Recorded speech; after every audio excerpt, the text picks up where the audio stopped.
Back to follow-up segment tonight. As we reported earlier this week, on New Year's Eve, hundreds of Semitic-looking men allegedly molested German women in a number of cities. Cologne police say they have received 120 criminal complaints of sexual assaults. Today, the police chief of Cologne was forced to resign after charges he covered stuff up. Joining us on the phone from Berlin, Alan Hall, correspondent for the London Times. So what are the facts about the Mideast/Muslim immigrants being involved in this, Mr. Hall? What do we know for sure? The women that were assaulted on New Year's Eve, almost to a woman, said that the appearance of the men who attacked them were stroke Arabic, stroke North African, stroke Middle Eastern. And today, they had 2 arrests, and on the phone of one person arrested, a 17-year-old, he had footage on his mobile phone of the assaults, and he also had translations written on a piece of paper from Arabic to German saying, quotes, "I like your breasts," quotes, "I will kill you." Very chilling messages. And it seems that this was organized, perhaps not completely, in a mob of 1,000 people, but it had become an organized criminal thing that happened in various cities in Germany on that night. In Hamburg, can you link it into Islamic terrorism or fanaticism?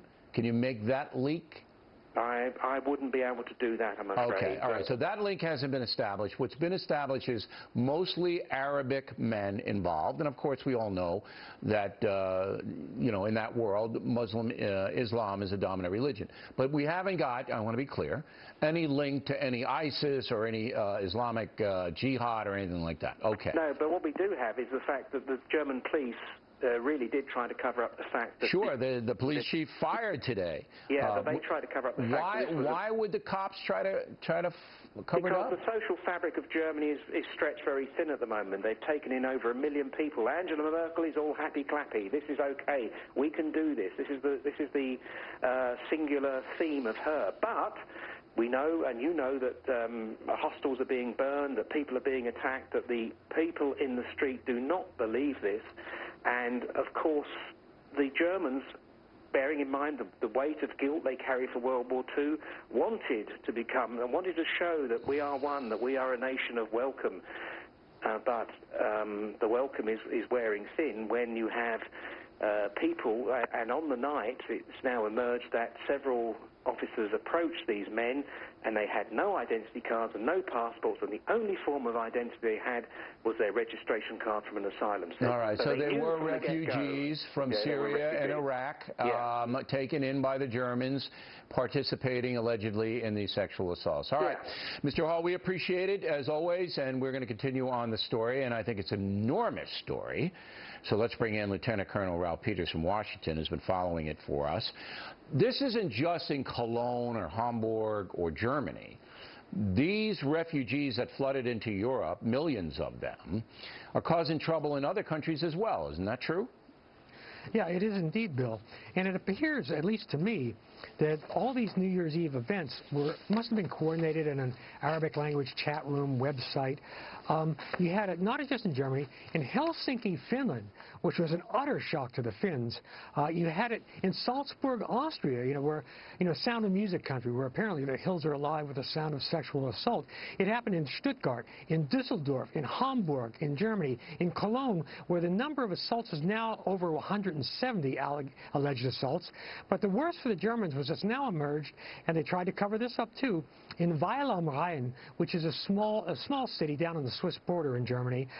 2 adolescent girls, 14 and 16, German girls, were raped by 4 Syrians, in other words, asylum seekers, on New Year's Eve. Beyond that... Have they been charged with those crimes, Colonel? They will be. There's evidence on those guys. So 4 Syrian refugees in a small German town on the Swiss border will be, according to you, charged with raping underage girls. It appears that way. I have not yet read... Okay, we want to be careful here, child. Right. Okay, yeah, of course we do. But the evidence sounds overwhelming.